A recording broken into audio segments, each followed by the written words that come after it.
So most people think that leaving Jehovah's Witnesses is simply changing religion, but in reality, it's actually rebuilding your whole identity.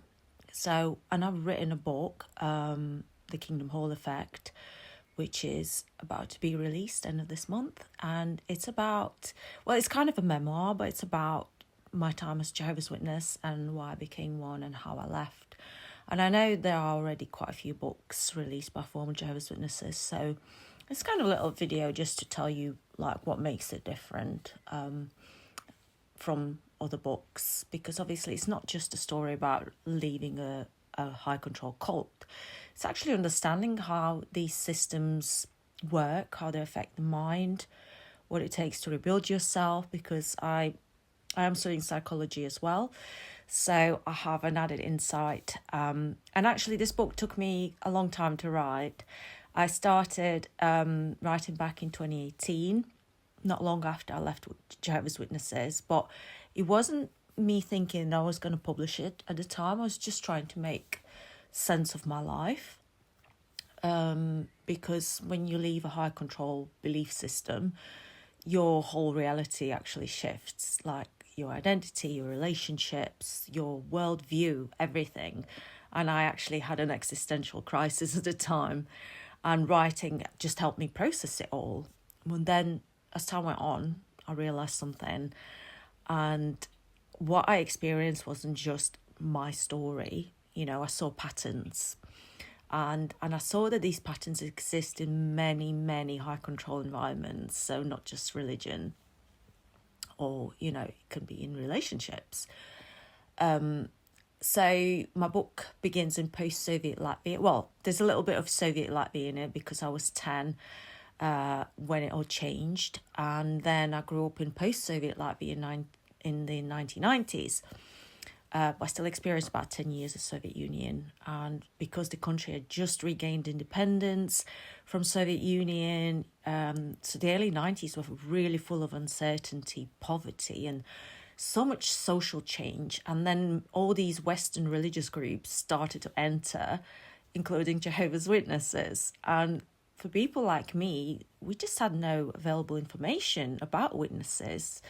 Like, I didn't have access to internet, if there was any, no access to any material about them. I didn't know who these organizations were. So the book explores how vulnerable individuals in these situations can be drawn into high control groups, especially when these groups present themselves like giving hope and purpose.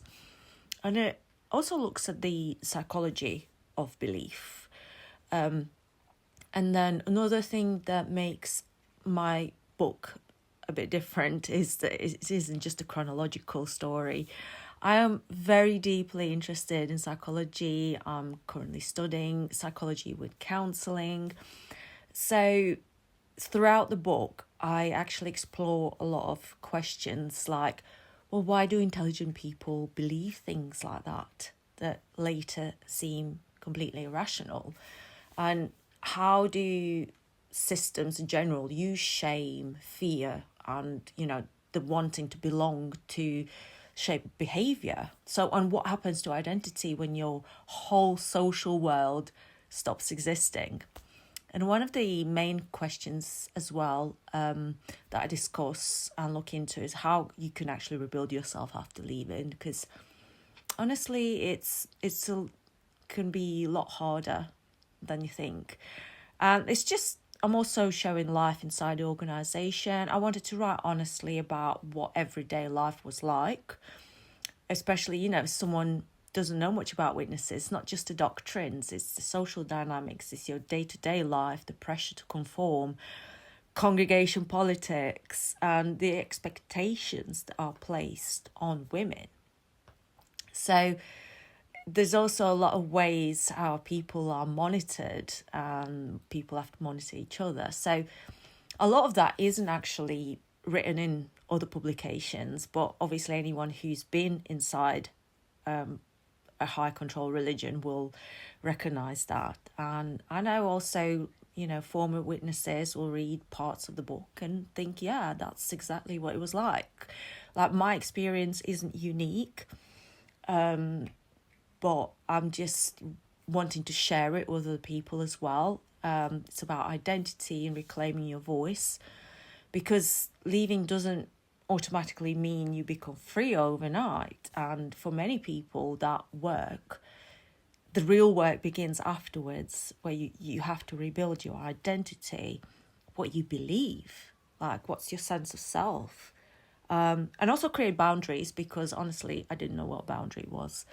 I thought I did, but it's kind of like, yeah, it was a long process of writing. For me, it's also, I'm reclaiming my voice, taking authorship of my story. Like, no, this is what happened. This is what my emotional truth is. I don't care what anybody else says. This is what happened to me. And one of the turning points for me was actually becoming a mother, even back when I was Jehovah's Witness, because having children changed everything. It changed how I looked at life. And I asked questions like, could I actually allow my children to grow up in this? Because I honestly didn't want them to have that life. I didn't. And it became a catalyst for change. It didn't happen overnight. It took quite a few years. But being a mom, becoming a mom, was the moment it started, where it kicked in, because I wanted to protect my children. Now, I want to make a disclaimer. I'm not attacking believers. I used to believe myself. So that is just wanted to make it clear. It's not about attacking individual Jehovah's Witnesses. I mean, I used to be one. I believed it. Most people are genuine, sincere. Most are kind. They tried their best, but it's the rules that's operating in that system that influences how people act and behave. So the book also looks at the structure of the high control belief systems and how they affect human behaviour, including my own. I put my hands up. So the goal is understanding. It's not about hostility. And I believe the story matters because the high control environments, they don't just exist in religion. We all know that. It's organisations of any kind, or even family systems. And the same psychology happens in cults and politics, relationships, workplaces, everywhere, really. And understanding these patterns can help people recognise them earlier. So, there's a lot of wisdom in it. So sometimes simply reading someone else's experience can help you feel less alone, or suddenly like a light bulb moment will go off and you're like, that's what's happening to me.